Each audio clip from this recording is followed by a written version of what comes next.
अस्सलाम वालेकुम नाजरीन, सलाम जे के प्रोग्राम में आपका खैर मकदम है। और प्रोग्राम इस वक्त गुलिस्तान न्यूज़ के दिल्ली स्टूडियो से बराह रास्त आप तक पहुंच रहा है। और आज के प्रोग्राम में मेरा साथ निभा रहे हैं मेरे साथी। खुशामदीद नाजरीन, मैं हूं आपके साथ आसिफ रशीद।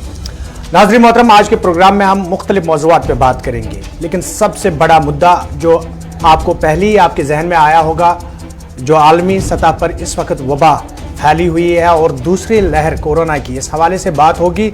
और मुख्तलिफ रियासतों के अंदर क्या कुछ सूरत हाल है, क्या मामला तशवीशनाक है, क्या मरकज़ी सरकार ने इस बात को संजीदगी से लिया या इस बात को तस्लीम किया कि जो दूसरी लहर है ये पहली लहर से ज़्यादा तशवीशनाक है। इस पे भी आज हम बात करेंगे। उसके साथ साथ जम्मू कश्मीर के अंदर कोरोना और उसके बाद की पैदाशुदा सूरत हाल के हवाले से भी बात करेंगे। और उस बीच जो गवर्नर इंतज़ामिया, लेफ्टिनेंट गवर्नर इंतज़ामिया ने फैसले लिए, उन फैसलों को ज़मीनी सतह पर अमलाने के लिए क्या कुछ इकदाम किए जा रहे हैं। और जिस तरीके से एलजी इंतज़ामिया ने 50% कारोबार जारी रखने की बात कही है, उस हवाले से जम्मू और कश्मीर सूबे के अंदर क्या ट्रांसपोर्टरों और दुकानदारों के अंदर जो नाराज़गी है, किस तरीके की नाराज़गी है और उन्होंने क्या कुछ इस हवाले से कहा और क्या कुछ इंतज़ामिया से नज़रसानी की बात कही है, उन मुद्दों पे भी बात होगी। लेकिन आपको प्रोग्राम की शुरुआत में बताता चलूँ कि इस दूसरी लहर के दौरान अगर हम भारत की बात करेंगे तो भारत के अंदर उर्दू अदब से जुड़ी बहुत सारी ऐसी शख्सियात थी जो कोरोना की नज़र हो गई। और पिछले एक हफ्ते के दौरान बहुत सारे ऐसी शख्सियात हैं जिन्होंने वफात पाई। आज भी बरसगीर के नामवर आलमदीन मौलाना वहीदुद्दीन खान का इंतकाल हुआ। 96 बरस के उम्र में उनका इंतकाल हुआ और कुछ दिन पहले वो कोरोना मस्बत पाए गए थे और दिल्ली के एक अस्पताल में वो ज़ेर इलाज थे। कल रात देर गए उनका इंतकाल हुआ। लेकिन उसके साथ साथ अभी जो खबर सामने आई है वो सीताराम येचुरी के घर के हवाले से। सीताराम येचुरी के बड़े बेटे आशुतोष येचुरी भी कोरोना से इंतकाल कर गए।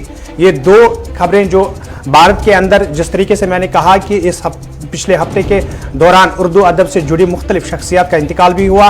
लेकिन अब हम प्रोग्राम की शुरुआत करेंगे और सीधे दिल्ली से प्रोग्राम की शुरुआत करेंगे, क्योंकि दिल्ली मरकज है और दिल्ली की सूरत हाल किस तरीके की है आसिफ आप तक पहुंचाएंगे, आंकड़े बताएंगे कि कल शाम तक दिल्ली के अंदर क्या कुछ था और आज जो मुल्की सतह पर कोरोना केसेस सामने आए, क्या उनमें बढ़ोतरी हुई है या कमी हुई है। बिल्कुल, अगर आज पिछले 24 घंटे अमीद देखें तो मुल्क के लिए सबसे खतरनाक और बदतरीन 24 घंटे कहेंगे, क्योंकि मुल्क की सतह पर इस वक्त रिकॉर्ड टूटा। और प्रोग्राम का आगाज इसी खबर के साथ कि आलमी वबा कोरोना वायरस का कहर बदस्तूर जारी है।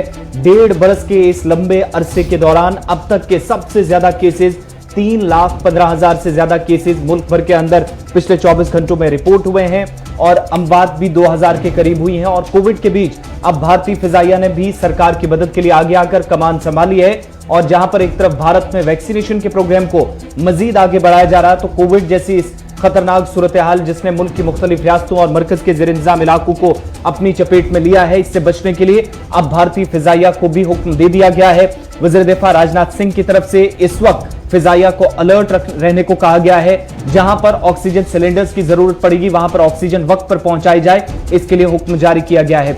दूसरी तरफ इस वक्त अगर देखें तो 2102 अमवात मजीद जो पिछले 24 घंटों के दौरान रिपोर्ट की गई है। 3,16,000 के करीब केसेस आए हैं अब तक के, यानी जो दिसंबर के महीने में 2019 में एक पहला केस मुल्क के अंदर डिटेक्ट हुआ था, बाहर से आने वाले शख्स का कोरोना पॉजिटिव केस आया था। उसके बाद से अब तक की सूरत हाल के बीच सबसे ज्यादा और रिकॉर्ड तोड़ केसेस का आंकड़ा इस वक्त सामने आया है, जिसके बीच अब सरकार भी कुछ रियासतों के अंदर बेबस होती नजर आ रही है, जिसके बाद फौज या SDRF और उसके साथ फिजाइया को अब जिम्मेदारी सौंपी जा रही है। दूसरी तरफ जहां पर वैक्सीनेशन का भी प्रोग्राम चल रहा है, चूंकि वैक्सीन के हवाले से भी आपको थोड़ी देर में बताएंगे, चूंकि अब 1 मई से जो सरकार ने फैसला लिया है कि 18 साल जिनकी उम्र है उससे ज्यादा 18 साल से ऊपर की उम्र वाले लोगों को वैक्सीन दी जाएगी। उसके लिए रेट्स भी फिक्स कर दिए गए हैं, प्राइवेट क्लिनिक्स पर कितने की होगी, सरकारी अस्पतालों में कितनी होगी। लेकिन इस वक्त आप देखेंगे तो महाराष्ट्र रियासत में सबसे ज्यादा कोविड-19 के केसेस सामने आए और आलमी वबा के बीच अब तक के मुल्की सतह पर सबसे ज्यादा और खतरनाक जो आदादोशुमार सामने आए हैं। इन सब के बीच में ICMR ने यह भी साफ किया है कि जब से वैक्सीनेशन का आगाज 16 जनवरी से शुरू हुआ है मुल्क भर के अंदर, इन 2.5 से 3 महीनों के दौरान वैक्सीन लेने के बाद सिर्फ 4 लोगों की मौत हुई है, बल्कि इस तरह के कहीं पर आसार नजर नहीं आए जहां पर वैक्सीन से किसी की मौत हुई है या वैक्सीनेशन के इस प्रोग्राम पर सवाल उठाए जा सके। लेकिन कुल मिलाकर इस वक्त तकरीबन 20 रियासतें और मरकज के जेर इंतजाम इलाके हैं जहां पर मुकम्मल तौर पर रिस्ट्रिक्शंस भी जरूर लगाई जा रही हैं। कारोबार कुछ मकामात पर जरूर चल रहा है, लेकिन इन सब के बीच में अमीन अब तक का सबसे बड़ा फिगर जो मुल्क की सतह पर सामने आया है, उसने न सिर्फ अपने आप में एक रिकॉर्ड बनाया है, बल्कि हुकूमत के लिए भी कई चैलेंजेस खड़े कर दिए हैं। दूसरी तरफ आपको बताएं, जहां पर आपने थोड़ी देर पहले जिक्र किया कि कई अहम शख्सियात इस दुनिया फानी से अब रुखसत हो चुके हैं। थोड़ी देर पहले कोविड-19 की वजह से कुछ अहम शख्सियात के इंतकाल की खबरें सामने आई हैं, तो दूसरी तरफ कांग्रेस के सीनियर रहनुमा डॉक्टर AK वालिया भी दिल्ली के अंदर जहां पर कोविड-19 पॉजिटिव थे, अपोलो अस्पताल में उन्होंने दम तोड़ दिया, उनकी मौत हुई है। और इसी तरीके से सूरत हाल इतनी खतरनाक बनती जा रही है जहां पर रिटायर्ड ब्रिगेडियर की भी मौत हुई है, जहां पर दिल्ली मिलिट्री हॉस्पिटल के अंदर किसी तरह का कोई बेड या किसी तरह की कोई सहूलत ना मिलने से जब उन्हें दूसरे अस्पताल शिफ्ट करने की कोशिश थी, इस दौरान उन्हें दम तोड़ दिया है। वहीं मुल्क के सबसे बड़े अस्पताल दिल्ली के अंदर जहां पर एम्स के अलावा बाकी अस्पतालों पर नजरें थी, तो रात देर गए दिल्ली के हाई कोर्ट में भी समाअत हुई है। दिल्ली के मैक्स तंजीम के जो 6 बड़े अस्पताल चल रहे हैं, वहां पर ऑक्सीजन सिर्फ 12 से 18 घंटे की बची हुई थी। उसके लिए 6 अस्पतालों के लिए मरकजी सरकार को अब हुक्म दिया है दिल्ली हाई कोर्ट ने कि वो फौरी तौर पर मैक्स के 6 अस्पतालों के लिए वैक्सीन का इंतजाम करे, ताकि 1400 से ज्यादा मरीज जो इस वक्त वेंटिलेटर्स पर हैं, उनकी कीमती जानें बचाई जा सके। बिल्कुल, अगर हम बात करेंगे दूसरी लहर की कि जिस तरीके से 2 दिन कबल दिल्ली के वज़ीर आला अरविंद केजरीवाल मीडिया के सामने आए और उन्होंने बाज़ाब्ता तौर पर अपील की मरकज़ी सरकार से कि ऑक्सीजन जल्दी जल्दी दिल्ली को फराहम किया जाए, ताकि जो सूरत हाल बनी हुई है उस पर काबू पाया जा सके। उससे साफ जाहिर होता है कि किस तरीके की सूरत हाल दिल्ली के अंदर भी बनी हुई है। और अभी भी जिन लोगों के अंदर इस कोरोना वायरस को लेकर शक शुबात है या वैक्सीन को लेकर, सबसे पहले तो वैक्सीन को लेकर शक शुबात अब होने नहीं चाहिए, क्योंकि उलमाए किराम ने भी फतवा जारी किया है कि इसको लगाना बहुत ज़रूरी है, आलमी वबा है। और इस बीच अगर हम बात करेंगे जिस तरीके से गाइडलाइनें जारी की गई माहिरीन की जानिब से मास्क या समाजी दूरी का, ये अपने लिए भी है और अपने अहल अयाल के लिए भी है। हमें चाहिए कि हम इन चीज़ों की तरफ ध्यान दें ताकि इस वबा पर काबू पाया जा सके। हम एक एक रियासत की सूरत हाल आप तक इसलिए पहुंचाएंगे कि घर बैठे आपको इस बात का इल्म हो कि किस तरीके की सूरत हाल दूसरी लहर ने पैदा की है। और सबसे बुरी हालत जो इस वक्त मुल्क के अंदर है वो कोरोना वायरस की वजह से, एक तरफ जहां इक्तिसादी हालात आहिस्ता आहिस्ता लोगों की बुरी तरह से मुतासिर हो रही है, तो दूसरी तरफ जो इंसानी जानों का ज़िया हो रहा है उस पर भी हम लोगों को सभी को मिलकर नजर रखनी होगी और इन पर किस तरीके से काबू पाया जा सके। एक तरफ से सरकार अपने तरीके से इकदाम कर रही है, कदम उठा रही है, तो दूसरी जानिब से लोगों की भी ये जिम्मेदारी बन रही है कि इस वबा के बीच इंतजामिया को अतवास करने के साथ साथ खुद अपनी जिम्मेदारी को निभाए। अब हम जरा महाराष्ट्र की बात करेंगे और महाराष्ट्र चलते हैं। महाराष्ट्र जहां पर सबसे ज्यादा खतरनाक सूरत हाल सामने आई है। आसिफ आपको बताएं कि पिछले 24 घंटे महाराष्ट्र के अंदर किस तरीके के रहे और अब महाराष्ट्र इंतजामिया ने क्या कुछ फैसला लिया है। बिल्कुल, महाराष्ट्र रियासत मुल्क की 2 तरह से सरे फहरिस्त इस वक्त रियासत है उस लिस्ट में जहां पर सबसे ज्यादा केसेस रिपोर्ट हुए हैं। 24 घंटों में 67,000 से ज्यादा इस वक्त कोविड के केसेस सामने आए हैं। दूसरी तरफ जो इस वक्त की सूरत हाल है, चूंकि अमवात भी 2000 के करीब पूरे मुल्क के अंदर हो रही हैं, तो उसमें महाराष्ट्र सबसे ऊपर है। पिछले 24 घंटों में 67,000 से ज्यादा मामले दर्ज किए गए। आज रात 8 बजे से 1 मई तक मजीद सख्त पाबंदियां आयद करने की इंतजामिया ने और रियासती सरकार ने तैयारी कर ली है। और महाराष्ट्र के अंदर चूंकि पिछले 24 घंटों का ही हाल है, जहां पर अभी ताजा वाकया है मुल्क में 1.5 बरस के दौरान इस तरह का पहला वाकया, जहां पर 24 मरीजों की वेंटिलेटर पर ऑक्सीजन लीक होने से, टैंक से ऑक्सीजन भरते वक्त लीक हुई तो 24 लोगों की मौत हुई। और दूसरी तरफ अब तक के सबसे ज्यादा जो रिकॉर्ड तोड़ फिगर सामने आए हैं, 67,000 से ज्यादा केसेस। दफातर के अंदर सिर्फ 15% मुलाजमीन हाजिर होंगे जिनको काम करने की इजाजत होगी पर डे।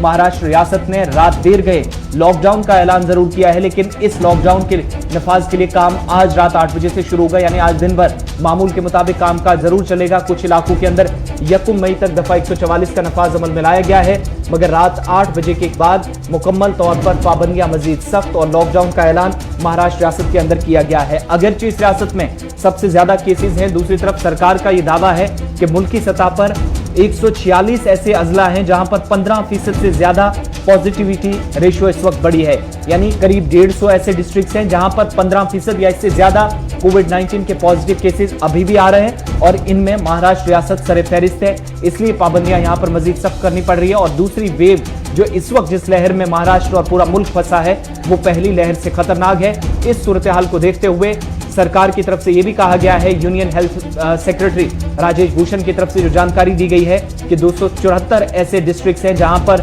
5 से 15% तक पॉजिटिव केसेस के रेशियो जो इस वक्त है, जो परसेंटेज है, लेकिन 150 के करीब ऐसे डिस्ट्रिक्ट्स हैं पूरे मुल्क के अंदर जहां पर 15% से ज्यादा भी कोविड-19 पॉजिटिव केसेस। तो इसका ये मतलब हुआ कि एक दिन में तकरीबन 40,000 या इससे ज्यादा केसेस कुछ रियासतों के अंदर आने के आसार अब साफ नजर आ रहे हैं, चूंकि 3,16,000 तक मुल्क इस वक्त पहुंच चुका है। बहरहाल रियासती हुकूमत की तरफ से महाराष्ट्र के अंदर मौजूदा सूरत हाल को मद्देनजर रखते हुए दफातर के अंदर सिर्फ 15% तक अटेंडेंस को इस वक्त रखने का ऐलान और रात 8 बजे से 1 मई तक मजीद पाबंदियां लगाने की तैयारी कर ली गई है। बिल्कुल, महाराष्ट्र के साथ साथ हम जम्मू कश्मीर के नजदीकी रियासत पंजाब की भी बात आप तक पहुंचाएंगे, जहां एक तरफ से कोरोना के बढ़ते मामले, इंतजामिया के लिए खदशात और इंतजामिया की जानिब से हर मुमकिन कोशिश की जा रही है कि किस तरीके से लोगों की जानों की हिफाजत के साथ साथ ऐसे इकदाम उठाए जाए ताकि इस वबा पे रोक लगाई जा सके। पंजाब के अंदर पंजाब की सूरत हाल क्या कुछ है और पंजाब एडमिनिस्ट्रेशन की जानिब से क्या कुछ सख्त इकदाम किए गए हैं, ये भी आप तक पहुंचाएंगे और उसके बाद सीधे आपको जम्मू कश्मीर लिए चलते हैं। देखिए, जम्मू कश्मीर में जो पाबंदियां लगी हैं, इसी तरीके से कुछ दिन पहले जब पंजाब में केसेस आ रहे थे तो पंजाब की ये बड़ी खबर है कि जहां पर कोविड-19 के केसेस में तेज रफ्तार या अचानक उछाल देखी गई है और पंजाब के अंदर मौजूदा सूरत हाल को मद्देनजर रखते हुए इस वक्त सरकार की तरफ से जो अब पाबंदियां आयद की गई हैं उसकी खिलाफ वर्जी किए जाने पर 130 के करीब लोगों के खिलाफ एफआईआर दर्ज की गई है। 130 ऐसे लोग हैं जिन्हें कोविड-19 के जो नॉर्म्स थे, रूल्स, रेगुलेशंस थे, पुलिस और सिविल इंतजामिया की जो निगरानी करने वाली टीम है उन्होंने 130 लोगों के खिलाफ एफआईआर दर्ज किया है और पिछले 24 घंटों के दौरान 130 लोग जिनके खिलाफ केस दर्ज हुआ है, इनमें यह भी बताया जाता है कि 189 जो दुकानों के मालिक हैं, ढाबा वाले हैं, इसके साथ साथ होटल्स वाले हैं, रेस्टोरेंट्स वाले हैं, क्लब्स वाले हैं, इन सभी लोगों के खिलाफ केस दर्ज किए गए हैं। और नाइट कर्फ्यू के दौरान जिन लोगों ने पंजाब पुलिस या रियासती सरकार की तरफ से जो गाइडलाइंस जारी की गई थी उसकी खिलाफवर्जी करते पाए गए 130 लोग जिनके खिलाफ पिछले 24 घंटों में केस लगा है, लेकिन 190 के करीब ऐसे भी लोग हैं जो दुकानों के मालिक हैं, बाजारों के अंदर कामकाज कर रहे थे, क्लब्स के मालिक हैं, रेस्टोरेंट्स और होटल्स के मालिकान हैं, उनके खिलाफ भी केस दर्ज हुआ। तो कुल मिलाकर 300 से ज्यादा मुकदमे दर्ज हुए हैं पिछले 24 घंटों में। इसका मतलब यह हुआ कि जिस तरीके से पाबंदियां या 50% तक कारोबार, तिजारत, ट्रांसपोर्ट शुरू या जारी रखने की कोशिश सरकार की थी, उन सब के बीच में अगर कोई गाइडलाइंस की खिलाफवर्जी करता पाया गया तो कार्रवाई कैसे होगी। पंजाब रियासत ने इसके लिए बाज़ाब्ता नॉर्म्स सेट कर दिए हैं।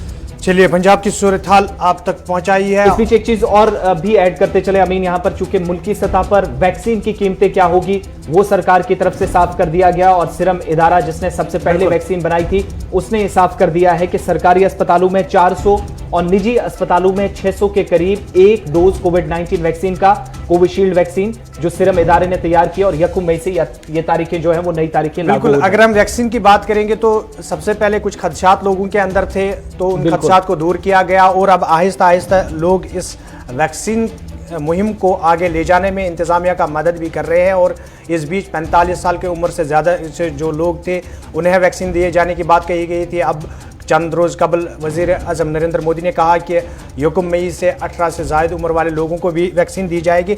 लेकिन जहां सीरम इंस्टीट्यूट ने इसकी कीमत तय की है, यानी प्राइवेट अस्पताल में 600 और सरकारी अस्पताल में ये आपको 400 में मिलेगी, इससे कबल कि आपको चाहिए कि ये वैक्सीन लगाएं क्योंकि अभी ये मुफ्त में आपको मिल रहा है। हम सबको इस पर अमल करना चाहिए। उसके बाद ये कीमत यहीं पर नहीं रहेगी, ये इससे भी बढ़ सकती है क्योंकि जिस तरीके की सूरत हाल बनी हुई है, जिस तरीके की ज़रूरियात इस वैक्सीन की बढ़ रही है उससे ये साफ जाहिर हो रहा है कि आने वाले कुछ महीनों के बाद इसकी कीमत में इजाफा भी हो सकता है और बेहतर यही रहेगा कि हम ये वैक्सीन लें। और इसके साथ साथ अब हम जम्मू कश्मीर के सूरत हाल की बात करेंगे, क्योंकि जम्मू कश्मीर मुल्क की दूसरी रियासतों के साथ बिल्कुल उसी तरीके से कोरोना वबा के जद में आ चुकी है जिस तरीके से बाकी रियासतों के अंदर इस वबा ने तबाही मचाई है। अगर हम जम्मू कश्मीर की बात करेंगे तो जम्मू कश्मीर के अंदर जो LG इंतज़ामिया की जानिब से मुख्तलिफ इकदाम किए गए, कल हमने ज़मीनी सतह पर भी इंतज़ामिया को मुतहरिक देखा है, चाहे शहर श्रीनगर की बात करेंगे, जम्मू के अंदर की बात करेंगे या दूसरे अजला की बात करेंगे, जहाँ एक तरफ से हुक्मनामा जारी किया गया, वहीं पर इन अहकामात को ज़मीनी सतह पर अमलाने के लिए हमने कल पूरे दिन इंतज़ामिया को मुतहरिक देखा। लोगों से अपील की जा रही थी कि इन अहकामात पर अमल करें ताकि इंसानी जानों की हिफाजत को यकीनी बनाया जा सके। लेकिन इस बीच पिछले 24 घंटे जम्मू कश्मीर के अंदर किस तरीके के रहे, पहले आसिफ आपको वो आंकड़े बताएंगे, उसके बाद मुख्तलिफ पहलुओं पर बात करेंगे। बिल्कुल, मुल्क की किसी एक रियासत या यूनियन टेरिटरी की बात नहीं, जम्मू कश्मीर के जब आदादोशुमार आपके सामने रखेंगे तो जम्मू कश्मीर में भी कोरोना वायरस की शिद्दत बरकरार है। और कल जो रिकॉर्ड बना था 2000 से ज्यादा केसेस 2030, वो टूटकर पिछले 24 घंटों में 2204 तक पहुंच गया।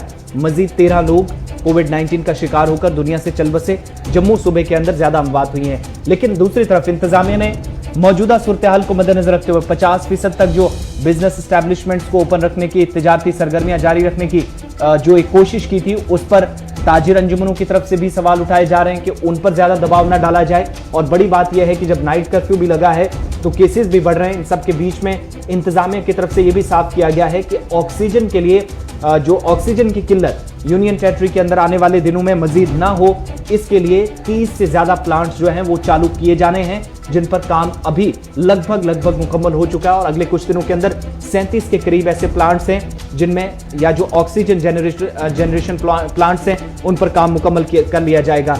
बड़ी बात यह है कि पिछले 24 घंटों में जो केसेस सामने आए हैं, 1200 से ज्यादा कश्मीर वादी से, 905 केसेस जम्मू सूबे से रिकॉर्ड हुए हैं।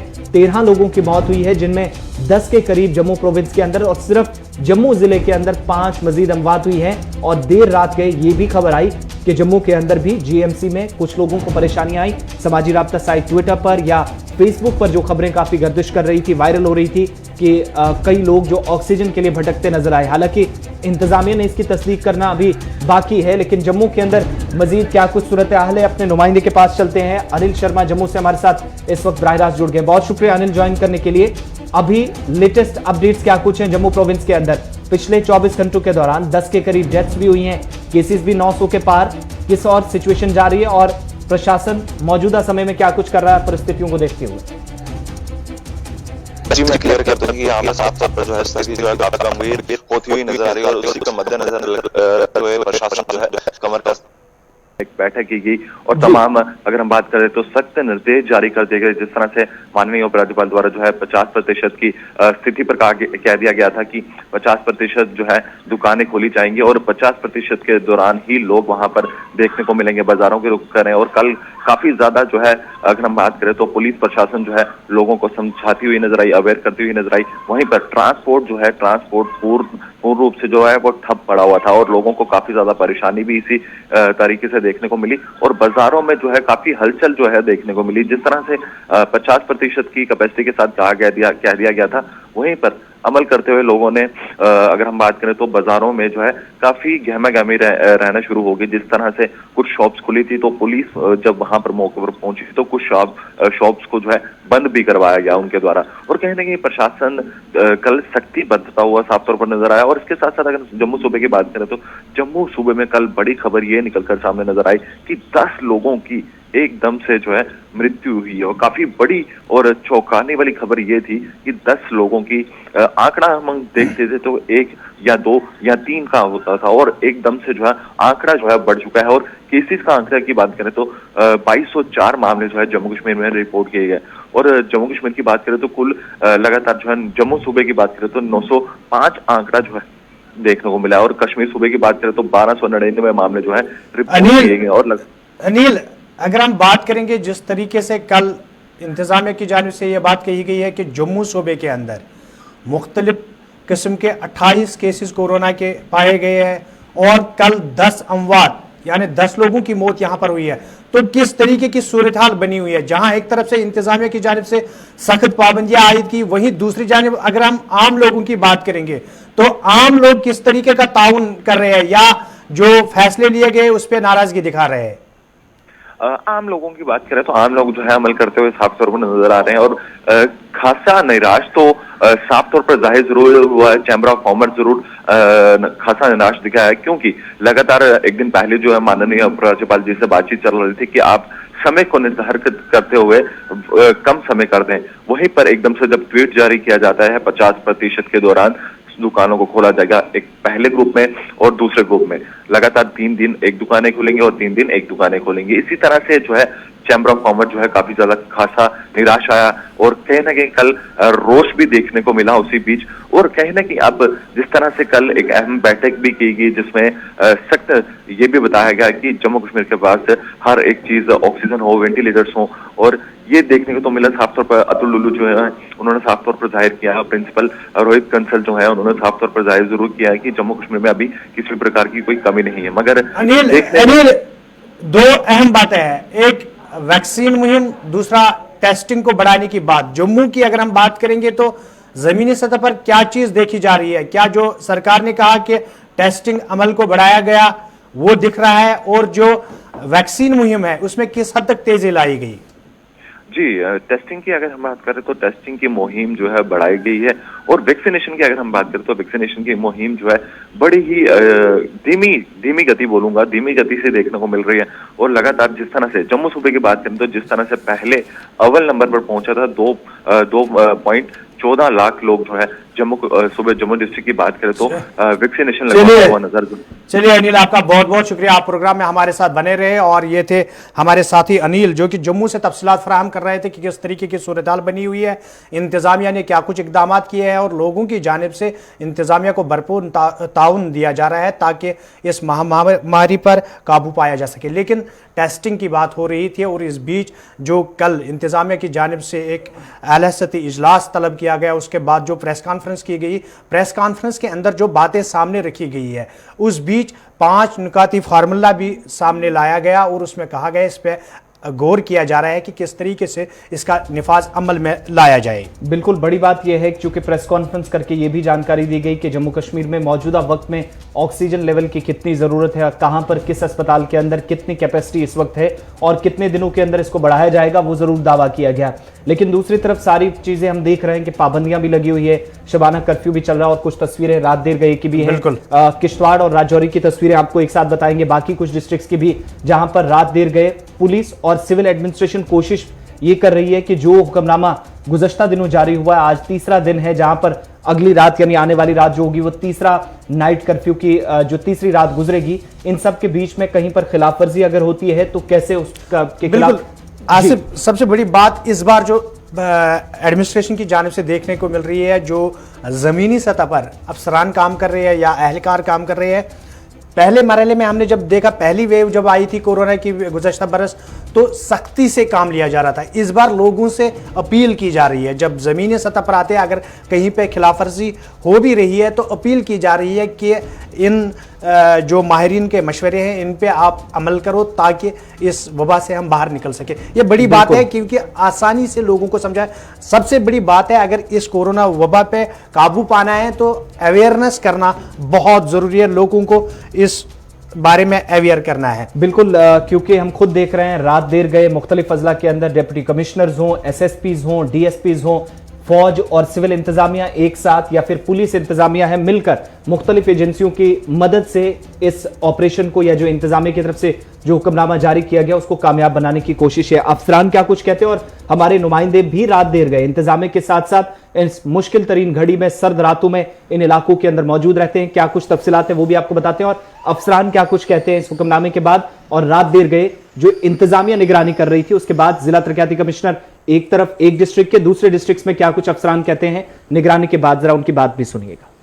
देखिए, कल से रात का कर्फ्यू जो है बाकी डिस्ट्रिक्ट की तरह यहाँ भी नोटिस किया गया है।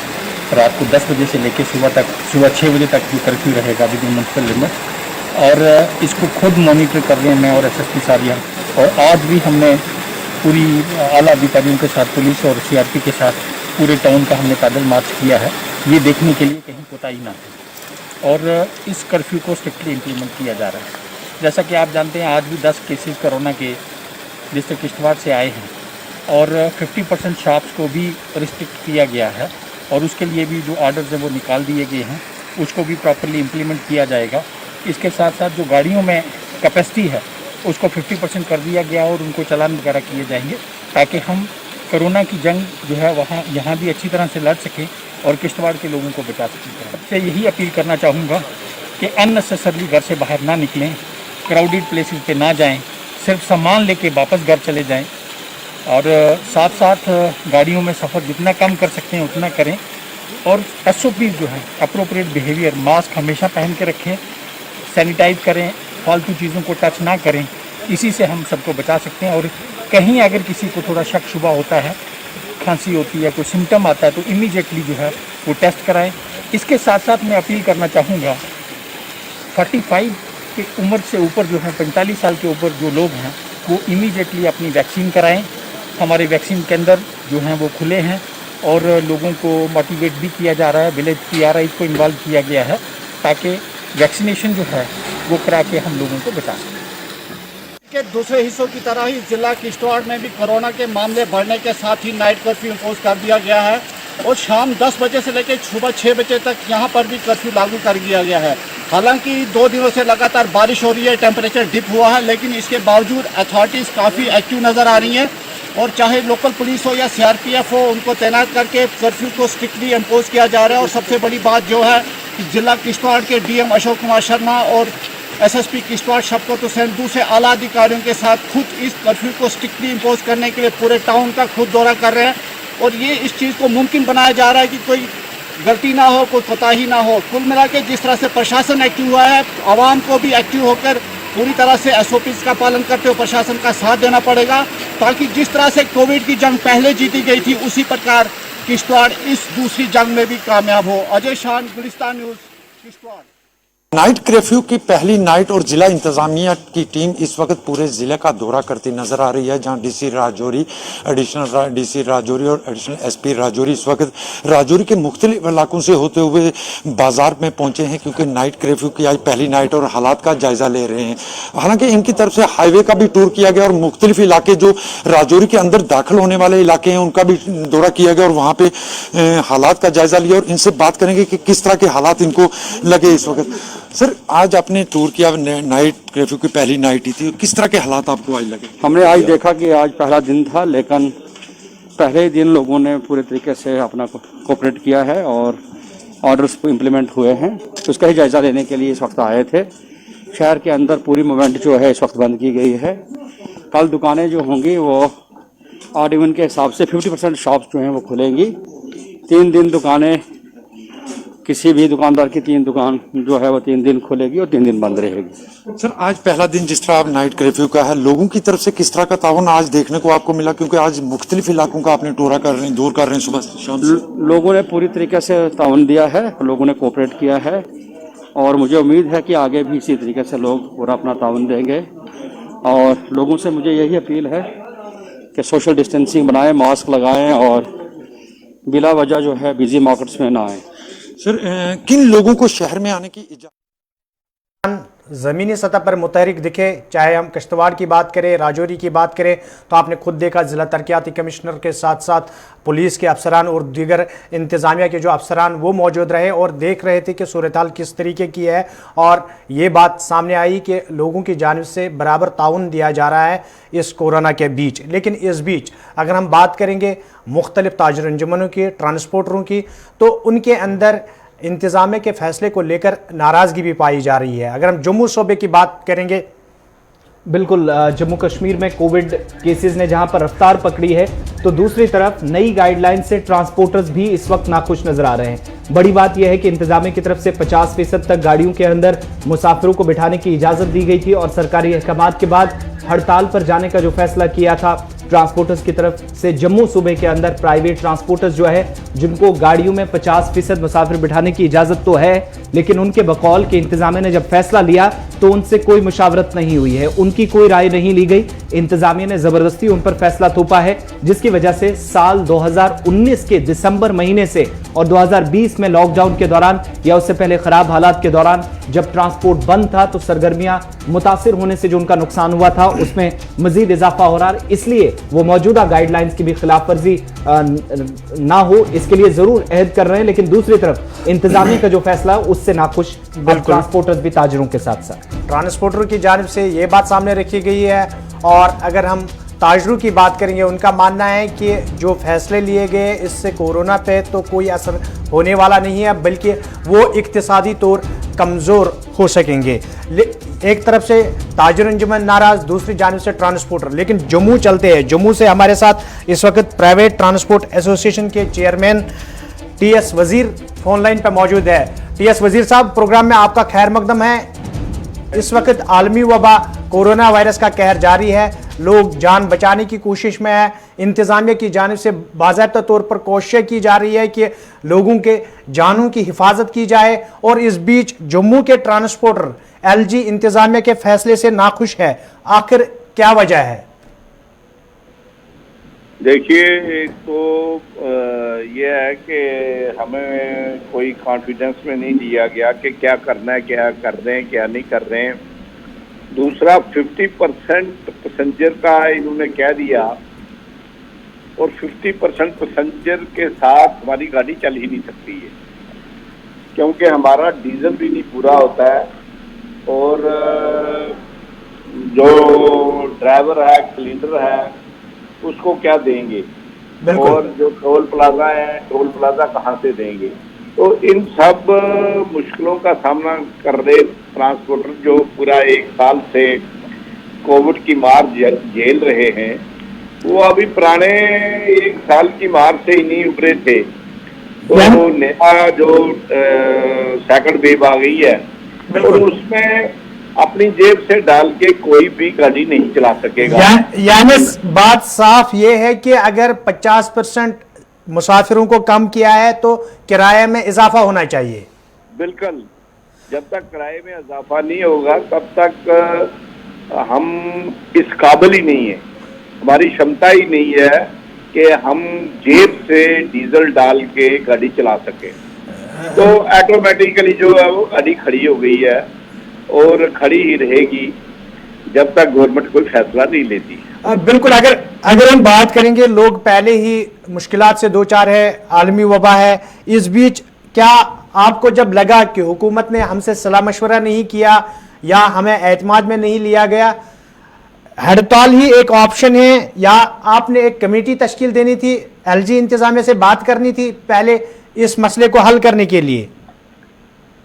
देखिए, जब पहले एक दिन पहले इन्होंने कहा कि आप अपनी जो सीटिंग कैपेसिटी है वही लेके जा सकते हो, कोई सवारी ज्यादा नहीं होनी चाहिए। बिल्कुल। तो उसमें हमारी गाड़ियों के चलान हुए, क्योंकि अगर आप एक स्टेशन पे खड़े होते हो, वहां पे हमको गाड़ी में 5 सीटें अवेलेबल हैं, लेकिन 10 आदमी चढ़ जाते हैं ऊपर, आप किसके साथ लड़ोगे, किसको उतारोगे, किसको धक्का मारोगे नीचे। बिल्कुल। तो वो एक प्रॉब्लम हमारे लिए वो आ रही थी। हमारी गाड़ियों के जुर्माने हुए, चलान हुए, ठीक है, वो इलीगल था तो हो गए। अब उसके दूसरे दिन ये कर दिया कि 50% पैसेंजर बिठाओगे आप। बिल्कुल। और 50% पैसेंजर बढ़ाने से, जैसे देखिए आप, अगर हमारी 42 सीटर है तो 21 सवारियां हमने बिठानी। नहीं, वजीर साहब, मेरा सवाल ये है कि हड़ताल पर जाने से पहले आप इंतजामिया से मिल सकते थे, बात कर सकते थे, हो सकता हल निकल जाता, हड़ताल पे जाने की जरूरत ना पड़ती है।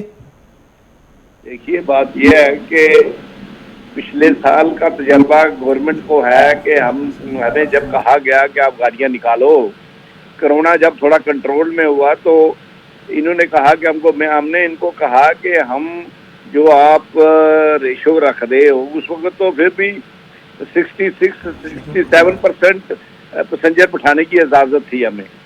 तो हमने इनको कहा कि इसमें हम नहीं गाड़ी चला सकते, तो हमारा रेट बढ़ाया जाए। तो तब इन्होंने 30% हमारा रेट बढ़ाया था, और वो रेट इन्होंने कहा था कि ये कोरोना का रेट है, जब आप फुल कैपेसिटी में चलोगे तो हम ये विड्रा कर लेंगे। बिल्कुल। और इन्होंने विड्रा कर लिया। तो जब हर साल नया एक्सपीरियंस थोड़ा करना है, बिल्कुल, जब आपके पास एक फार्मूला बन गया हुआ है, तो अगर आप पैसेंजर कम करना चाहते हो तो रेट बढ़ा दो। बिल्कुल, यानी आपको पिछले गुज़श्ता बरस की तरह ही चलना था।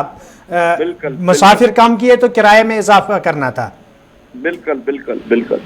चलिए, आपका बहुत बहुत शुक्रिया। आप प्रोग्राम में हमारे साथ बने। ये थे chairman private transport association Jammu के टीएस वजीर, जिन्होंने इस बात को साफ किया कि ये पहला एक्सपीरियंस तजुर्बा नहीं था सरकार के लिए, बल्कि गुज़श्ता बरस हमने देखा जब कोरोना की पहली वेव आई थी, उस टाइम जब मुसाफिरों में कटौती की गई तो किराया में 30% का इजाफा किया गया। लेकिन इस बार हम पर थोपा जा रहा है। हमें भी बैंक से कर्जा लिया है, तेल का खर्चा है, तेल के दामों में इजाफा पहले ही हुआ है। तो सरकार को चाहिए था कि जब ये हुक्मनामा जारी करना था, उसके साथ साथ ट्रांसपोर्टरों का भी ख्याल रखना था। ये थी उनकी बात, और इनका साफ मानना है कि जब तक इंतजामिया इस पर फैसला नहीं लेती है, तब तक इनके हड़ताल जारी रहेगी। प्रोग्राम में और भी मौज़ूआत है, सरकारी मुलाजमीन के हवाले से बात करेंगे, और एंटी नेशनल इकदामात जो पिछली बार बात कही गई थी कि जो एंटी नेशनल एक्टिविटीज़ कुछ लोग कर रहे थे सरकारी दफ्तरों में बैठकर, उनके खिलाफ कार्रवाई की जाएगी, उस पर भी बात होगी।